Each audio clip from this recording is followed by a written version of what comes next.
Hi అమ్మా. Welcome back to Sayamma kitchen. అందరూ బాగున్నారా? నేను కూడా బాగున్నాను రా. ఈ కాడి నుంచి మళ్ళీ టైమింగ్లన్నీ మారతాయి, ఎందుకంటే స్కూల్ తీసేశారు కదా మరి అమ్మ. అందుకని మేము వండుకుని మీకు చూపిద్దామని చెప్పి ఈడిగా నువ్వు ఇబ్బంది పడకుండా మేము ఏం వండుతున్నాం అదే చూపిద్దామని చెప్పేసి అమ్మ రండి చూపిస్తారండి బంగారం. అమ్మా ఇవాళ బంగాళదుంప వేపుడి ఉల్లిపాయతో. వేపుడు అంటే 4-5 రకాలుగా పెడతారు, నేను పెట్టి వేపుడు మీకు చూపిస్తాను. ఓకేనమ్మా. బంగాళదుంప వేపుడి, పొడిపప్పు తాలింపు. పొడిపప్పు కందిపప్పు తెలుసు కదమ్మా, ఏదిగో గ్లాసుడు పోసుకున్నా. పొడిపప్పు మాట కుక్కర్లో పెడితే సివిడిపోద్ది. పొడిపప్పు అన్నది పలుగ్గా ఉడకాలి, అందుకని దీంట్లో పెట్టి ఉడకబెడతామని చెప్పి. కుక్కర్లో పెడితే జావ అయిపోద్ది అన్నమాట, పొడిగా పొడి పొడిలాడుతూ ఉండాలి. ఓకేనమ్మా రండి చూపింతా. ఇగో రైస్ కూడా పెట్టేస్తున్నాను ఈవేళ, ఇంక చూపిందాం. ఇదిగో 1కి 2 అమ్మా, 1 గిన్నె రైస్కి 2 డొక్కులు నీళ్లు. ఓకేనమ్మా. ఇదిగో మేము 2 డొక్కులు రైస్ పోసుకుంటాం, నలుగురు మేము. 2 పోసేనా, ఇదిగో 3, 4 పిలటర్ నీళ్ళే. పిలటర్ నీళ్ళు అనుకో 2 రోజులైనా అన్నమాల పాడవదు. ఓకేనమ్మా. అందుకని రైస్ కాడ నుంచి చూపిద్దాం ఇవాళ. మా దినసరి మీకు చూపిద్దామని చెప్పి. ఒక్క కోతే అది.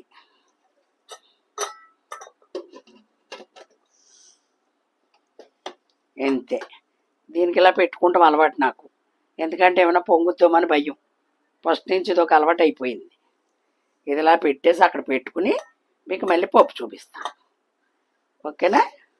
ఇదిగో పప్పులో కూడా నీళ్ళు పోసుకుంటా. 2 గ్లాసులు పోతున్నా. 1 గ్లాసు పప్పు, 2 గ్లాసులు నీళ్ళు. నీళ్ళన్నీ ఎగిరిపోయేటప్పుడు కరెక్ట్గా పప్పు ఉడుకుద్ది. ఓకేనా. దండి ఇది దీంట్లో పెట్టుకుందాం. పప్పు ఇలా ఉడుకుతూ ఉంటుంది. ఇప్పుడు అందరూ వేసి మీకు చూపిస్తాను. రైస్ తర్వాత అన్నీ అయ్యాక రైస్ పెట్టుకుందాం. ఇదిగలా పెట్టేస్తాను దాన్ని. అంటే మేము చేసుకునేది ఇలాగ ఈ విధానంగా.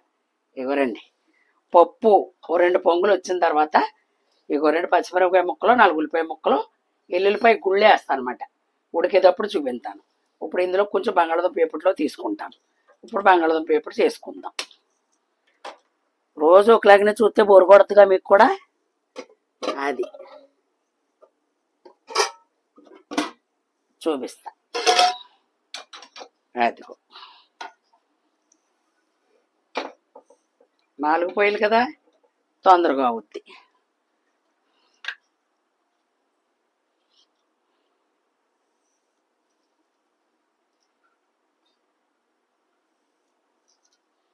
రెండు ఒక్కలు పోసా ఆయిల్.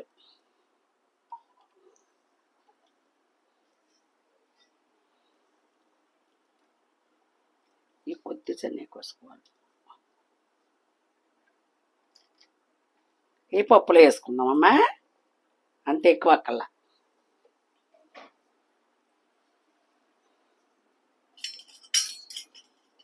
మళ్ళీ ఎండ వచ్చేసింది. 2 రోజులు చల్లగానే ఉంది కానీ ఎండ. శుభ్రం కోసేసుకుని వాడితే వేసుకోండి. వాటర్లో ఉండాలి, బంగాళదుంపలు అయితే నలుపు వచ్చేస్తుంది. ఇప్పుడు నేను తీసేటప్పుడే పోసుకున్నాను. ఇవి ఇప్పుడు దాకా వాటర్లోనే ఉన్నది. ఓకేనమ్మా. నేను పప్పు తాలింపులు అవి మీకు చూపిస్తాను మళ్ళీ. ఇది ఒకసారి మగ్గిపోయిన తర్వాత కొంచెం సాల్ట్ వేసుకున్నాం అనుకో, గమ్మున మగ్గుతులిపోయి. ఇది చాలా బాగుంటుందిరా. ఈ బంగాళదుంప వేపుడు చాలా ఇష్టం మా మనవడికే మాకు కూడా. చాలా బాగుంటుంది. 1 ఉల్లిపాయ, పచ్చిమిరపకాయ, 1 కరివేపాకు రబ్బ, ఉప్పు, కారం, పసుపు. సింపుల్గా ఏముండదు ఇందులో. ఇదిగో కరివేపాకు కూడా వేసేస్తున్నాను. పసుపు, ఉప్పు వేసేసాను కదా, అన్నీ అక్కడ పెట్టుకున్నాను పప్పులో వేస్తాకి.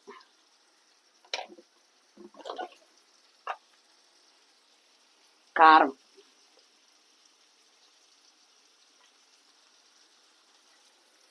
కొద్దిగా ధనియాల పౌడర్, అంతే. కరెంట్ కుక్కర్ ఉన్నా పెట్టుకోండి అమ్మ. పప్పు కరెంట్ కుక్కర్లో కూడా పెట్టుకోండి. ఇవాళ శుక్రవారం కరెంట్ లేదు మాకు, లేకపోతే అందులో పెట్టే చూపిద్దాం. కరెంట్ కుక్కర్ కూడా ఉంది.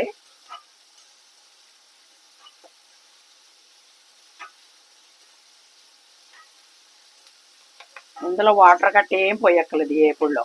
అల్లం వెల్లుల్లి పేస్ట్ కానీ గరం మసాలాలు కానీ ఏం అక్కర్లా.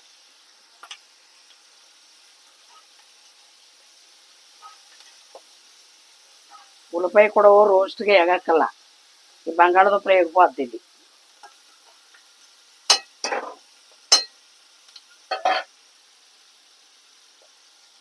అదిగో ఈ పప్పులోకి బాగుంటుంది కాంబినేషన్.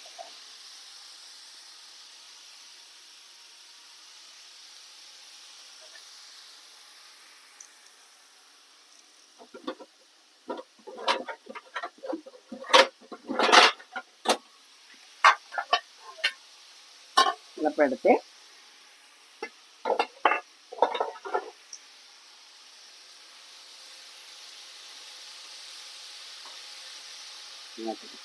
ఇలాగే కోసుకోవాలమ్మా. చీరికల కింద కట్టుకోకూడదు, ఇలాగే కోసుకోవాలి చిన్న ముక్కలు.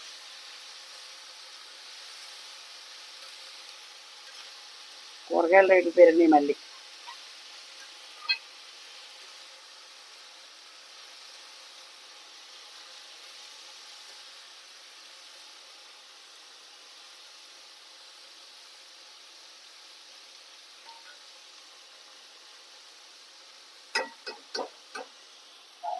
ఒక్క మగ్గు మగ్గాక ఓకేనమ్మా. ఇదిగో 2 వంతులు ఉడికింది పప్పు అమ్మా. ఇదిగో ఉల్లిపాయ పచ్చిమిరపకాయ ఇందులో వేసేసుకుంటాం. ఈ పోపులో వేయకూడదు. కొద్దిగా పచ్చి కరివేపాకు, ఇగో ఎల్లుల్లిపాయ గుళ్ళు ముక్కలు కోసుకున్నాను పెద్దవి అని. ఇప్పుడు ఇందులో పసుపు వేసుకుంటాం మనం.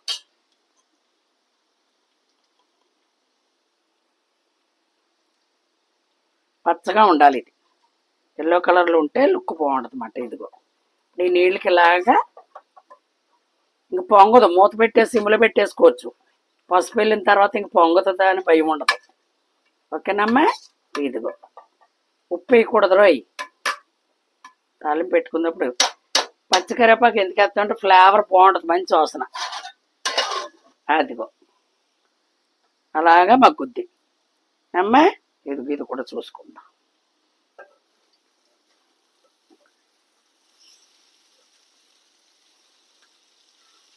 మాకు 2 రోజులు పోలేదు, రొంపల కింద ఉన్నాయి. భయం వేసి ఇండస్ట్రీలో చేయించుకున్నాం. పోలేదు కదా వాతావరణం, చాలా చేతకుండా పోలేదు. కేసులు అంటారు, అవి అంటున్నారు, ఇవి అంటున్నారు. అది సరే మరి చిన్న మాట చెప్తాను అమ్మా. ఈ చుట్టుపక్కల ఉన్న వాళ్ళు అందరూ మాకు మా అమ్మగారు ఊరూసి ఇవ్వటం, ముంతలో ముసలి అమ్మవారు గుడి కట్టారు మాకు. ఇప్పుడు దాకా గుడి లేదు, చిన్న ఎకరంతో చిన్న గుడి ఉండేది. పచ్చాకంగా మా కాపులదన్నమాట. ఇక్కడ ఏంటంటే ఊరు చిన్నదైనప్పటికీ వర్గాలు ఎక్కువ అన్నట్టుగా ఉంది. పచ్చాకంగా మోతుపర్ల రామాలయం ఉంది, కొమ్మూరు రామాలయం ఉంది అమ్మా. మాకు పచ్చాకంగా పొంతలో ముసలమ్మ గుడి కాపులు అందరూ కురగాళ్ళందరూ కమిటీలు వేసుకుని చక్కగా గుడి కడుతున్నారు. ఇంకా ఎంత అయిందన్నది అమౌంట్ ఇంకా చెప్పలేదు. ఇస్టిమేట్ మటుకు 15 లక్షలు 20 లక్షలు లెక్కేశారంటే ఎంత అయిందన్నది ఇంకా తెలియదు మనకి. ఎవరు తోసినంత వాళ్ళు ఇస్తున్నారు. చుట్టుపక్కల అందరూ వేళ ఊరేగింపు మొదలైంది. ఎవరు తోసినంత వాళ్ళు ఇచ్చి చుట్టుపక్కల వాళ్ళు అందరూ కూడా, ఈ గ్రామం అందరూ కూడా 7వ తారీఖు విగ్రహం ప్రతిష్ఠ అంట. ఎందుకంటే వాళ్ళు విగ్రహం ఇచ్చిన వాళ్ళే వామాలు చేసుకోవాలన్నమాట. కౌంట్లు ఇస్తున్నారు. తెల్లారి అన్న సమారాధన, మొత్తం ఎంతమంది వచ్చినా కూడా అన్న సమారాధన అన్నమాట. చుట్టుపక్కల వాళ్ళు ఎక్కడున్నా కూడా అమ్మ అందంగా వచ్చి అమ్మవారిని దర్శించుకోండి. కనదుర్గమ్మ అమ్మవారు, పుంతలో ముసలమ్మ గారు అమ్మ చాలా సత్యమైన తల్లి ఆవిడ. పిల్లలు లేనోళ్ళు పిల్లలు, పరిస్థితులు బాగోలేని వాళ్ళకి అన్నీ కూడా చాలా సకల సంతోషంగా చూస్తుంది ఆవిడ. ఓకేనమ్మా. ఓకేనమ్మా. ఇదిగా అయిపోయిందిరా. బంగాళదుంప ఎప్పుడు అయిపోయింది చక్కగానే. ఇలాగా గిందులో వడలు గట్ట ఏమీ ఆపలేదు, ఎందుకంటే కొత్త ఆవకాయ మాగాయ అన్నీ ఉన్నాయి కదా పచ్చళ్ళలో. ఇదిగో పప్పు, డొక్కుడు పప్పు 2 డొక్కులు నీళ్ళకి ఇలా సరిపోయింది అన్నమాట. ఇప్పుడు పోపులు వేసుకుందాం. చూడండి అమ్మ, సాల్ట్ వేసాను, 1 స్పూన్ వేసుకున్నాం, చాలపోతే మళ్ళీ వేసుకోవచ్చు. ఓకేనమ్మా. ఇవాళ వడేల సెక్షన్ లేదులే. ఇదిగో మూకుడి పోపు వేసుకుందాం.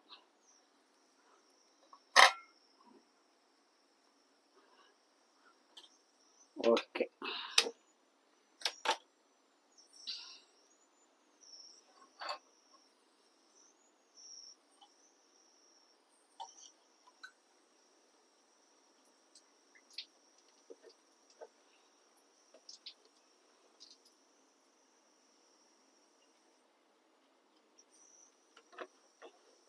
పప్పు నూనె వేసాను.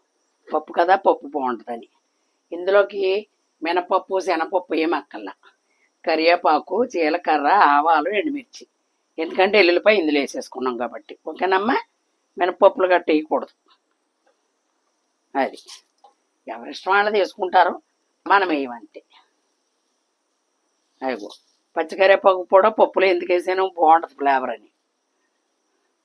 ఇందులో కొత్తిమీర కూడా వేయక్కర్లేదు. మీకు ఏదో మేము చూపిత్తం గురించి వేసేయకూడదు, అది బాగోవాలి. బాగున్నప్పుడే చక్కగా ఉంటుంది. ఓకేనమ్మా. ఇంకా నీరు ఎగిరిపోయింది మొత్తం. అదిగో కట్టేస్తున్నాను. ఇప్పుడు ఇందులో పోసేసుకుందాం. ఇది ఆల్రెడీ పప్పు అయింది కదా, మళ్ళీ అది మాడద్దు. మూకుడి స్పూన్తో తిప్పుకుందాం. ఒక్క కోతే కుక్కర్ అమ్మా, స్టీల్ కుక్కర్లు కదా, బాగా వేడిగా ఉంటున్నాయి. ఒక్క కోతగా చక్కగా పొట్టులాగా వస్తుంది.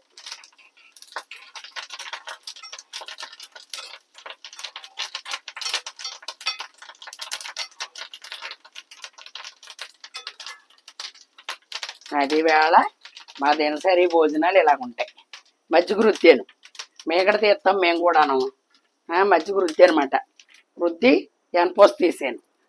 ఇదిగో వారానికి ఒకసారి అలా రుద్దుతూ ఉంటాను. ఇదిగో మేకడే మజ్జిగ రుద్దా. అందులో ఒక ఐస్ పీస్ వేస్తాను, ఉప్పు వేస్తాను. భోజనం అయిపోయాక తలకొక గ్లాసు తాగుతాం తాగేవాళ్ళం. ఇదిగో 4 లీటర్ పాలది మాట ఇది. వచ్చినప్పుడు ఇలా తీసి డ్రీప్లో పెడతాను ఎనపూస. ఎందుకంటే వాళ్ళు తొరకల కిరకలతో తాగరు. ఇలా చేసుకోండి అమ్మ ఇప్పటికే చక్కగాను. ఫ్రిడ్జ్లో పెడతాను, తర్వాత కాసుకోవచ్చు అని చెప్పి అదన్నమాట. మజ్జిగలో అందంగా ఒక ఐస్ పీస్ వేసుకుని, నిమ్మకాయ ఇష్టమైన వాళ్ళు నిమ్మకాయ పిండుకొని, ఇది వేగిపోయింది. ఆ వేడికి అలా సరిపోద్ది, చక్కగా బాగుంటుంది. ఇందులో నెయ్యి కూడా అవసరం ఉండదు. ఈ పప్పులోకి పప్పు నూనె కదా, సూపర్ ఉంటుంది అన్నమాట.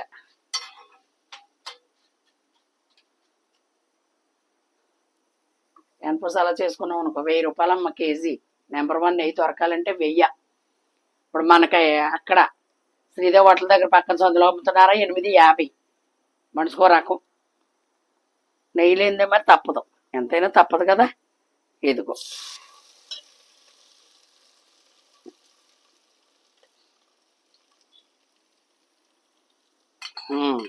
పొద్దున్న 9 to 12:30 వరకునే స్కూల్ 10th వాళ్ళకి.